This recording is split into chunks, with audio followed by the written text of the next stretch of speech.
아, 세상 참 복잡하죠. 기후 변화나 경제 문제 같은 큰 것부터 당장 당신이 겪는 문제들까지요. 이게 그냥 표면만 봐서는 답이 잘 안 보일 때가 많잖아요. 네, 맞아요. 그래서 오늘은 이 복잡함을 좀 꿰뚫어 보는 도구, 도넬라 메도우즈의 시스템 사고에 대해 좀 깊이 파고들어 보려고 합니다. 저희가 받은 자료들 가지고요. 네, 도넬라 메도우즈.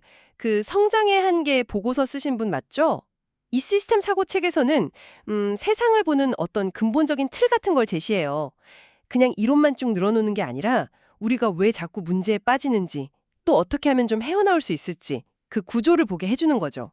뭐랄까, 세상을 좀 다르게 보는 렌즈, 그런 느낌이에요. 렌즈요? 그럼 그 시스템이라는 게 정확히 뭘까요?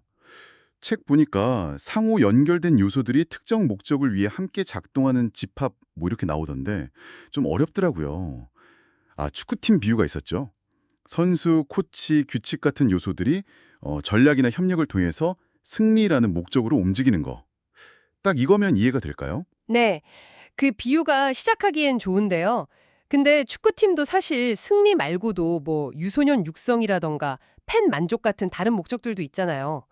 때로는 이런 목적들이 서로 부딪히면서 시스템을 더 복잡하게 만들기도 하고요. 시스템의 핵심 구성 요소인 스톡이랑 플로우를 보면 그 복잡성이 좀 더 잘 보여요. 스톡이랑 플로우요? 네, 스톡은 시스템 안에 이렇게 쌓여 있는 거. 예를 들면 욕조에 받아놓은 물이나 뭐 인구수 같은 거요. 플로우는 그걸 변화시키는 유입이랑 유출이에요. 수도꼭지에서 물 나오는 거, 배수구로 빠져나가는 거, 아니면 출생 사망률 같은 거요. 아, 그러니까 욕조에 물이 얼마나 찼는지 스톡은 수도꼭지를 얼마나 트는지 유입 플로우당 물이 얼마나 빠지는지 유출 플로우에 달렸다는 거네요.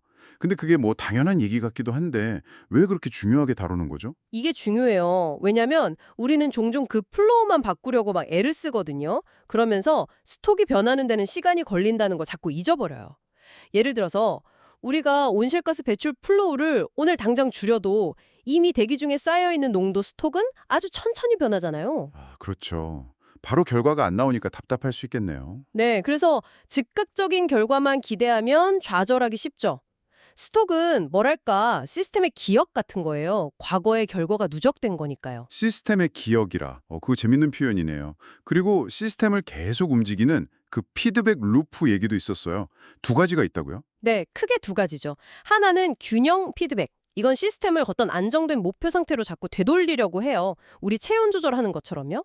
다른 하나는 증폭 피드백인데 이건 현재 상태를 더 강화시켜서 기하급수적인 성장이나 아니면 반대로 완전 붕괴를 만들어요. 복리이자 생각하면 쉬워요. 복류이자. 그 증폭 피드백이라는 게 정말 무섭도록 강력할 수 있겠네요. 맞아요. 작은 차이가 시간이 흐르면서 어마어마한 격차를 만들 수 있거든요. 요즘 소셜미디어에서 뭐 하나 터지면 확 퍼지는 거나 부가 특정 계층에 막 쏠리는 현상 같은 것도 일종의 증폭 피드백 루프예요. 한번 방향이 잡히면 스스로 막 강화되면서 걷잡을 수 없게 커지거나 아니면 확 무너져 버릴 수도 있는 거죠. 우리가 가끔 예상 못한 급격한 변화에 놀라는 이유 중 하나예요, 이게. 와. 근데 여기에 지연까지 끼어들면 진짜 복잡해지겠네요. 행동하고 나서 결과가 바로 안 나타나면 이거 제대로 대응하기 어렵잖아요. 꼭 샤워기 물온도 맞추는 것처럼요. 너무 뜨거워서 찬물 확 틀면 갑자기 너무 차가워지고 그래서 더운 물 틀면 또 너무 뜨거워지고 이러는 거. 아, 정확해요. 바로 그 지연 때문에 시스템이 불안정하게 막 출렁이는 거예요. 위아래로.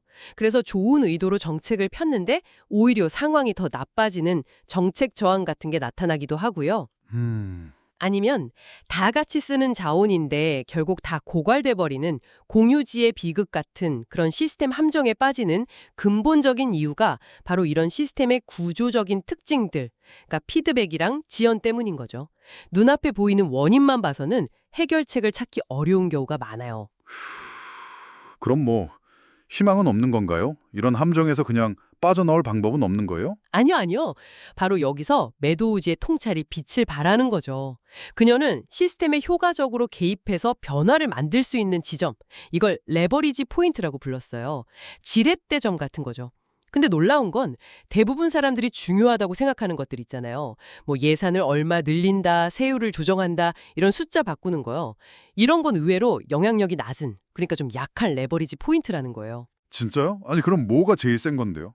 가장 강력한 지렛대는 뭐예요? 가장 강력한 건 그 시스템의 목표 자체를 바꾸는 거, 또는 그 시스템을 덧받치고 있는 아주 근본적인 패러다임. 그러니까 사람들의 마음속 깊은 믿음이나 가치관, 세상을 보는 방식을 바꾸는 거예요. 패러다임이요? 네, 예를 들어서 경제 시스템의 목표를 그냥 단순한 GDP 성장이 아니라 국민 전체의 행복이나 환경의 지속 가능성 같은 걸로 바꾼다고 생각해 보세요. 그럼 시스템 전체가 완전히 다르게 돌아가겠죠? 패러다임을 바꾸는 건 물론 가장 어렵지만 성공하면 가장 근본적이고 큰 변화를 가져오는 거죠. 와, 그러니까 시스템의 규칙이나 숫자 같은 걸 바꾸는 것보다 그 시스템을 바라보는 우리 생각, 그 생각의 틀 자체를 바꾸는 게 가장 큰 변화를 만든다니, 와, 이건 정말 중요한 통찰인데요. 결국 이 시스템 사고라는 게 어떤 문제 해결 기술이라기보다는 세상을 이해하는 방식 자체를 좀 바꾸는 거군요. 네, 맞아요. 눈에 보이는 현상 너머에 있는 구조, 연결, 그리고 시간이 흐르면서 나타나는 패턴 같은 걸 보게 해주는 렌즈 같은 거죠. 그냥 단편적인 사건 하나하나에 막 기뻐하고 슬퍼하는 대신에 전체 시스템 속에서 문제의 진짜 본질을 파악하고 좀 더 나은 방향으로 나아갈 수 있도록 돕는다고 할 수 있어요. 그럼 오늘 저희가 나눈 이야기들을 바탕으로 당신이 지금 마주하고 있는 문제나 어떤 상황을 하나의 시스템으로 한번 그려보면 어떨까요? 그 시스템 안에서 가장 큰 변화를 일으킬 수 있는 레버리지 포인트는 과연 어디일지, 특히 가장 강력하다는 그 패러다임 전환의 가능성은 혹시 없을지 한번 생각해보는 거죠. 네, 좋은 제안이네요. 어쩌면 문제 해결의 가장 강력한 시작은 그 문제를 바라보는 당신 안의 생각들, 바로 그 패러다임을 바꾸는 것에서 시작될지도 모릅니다.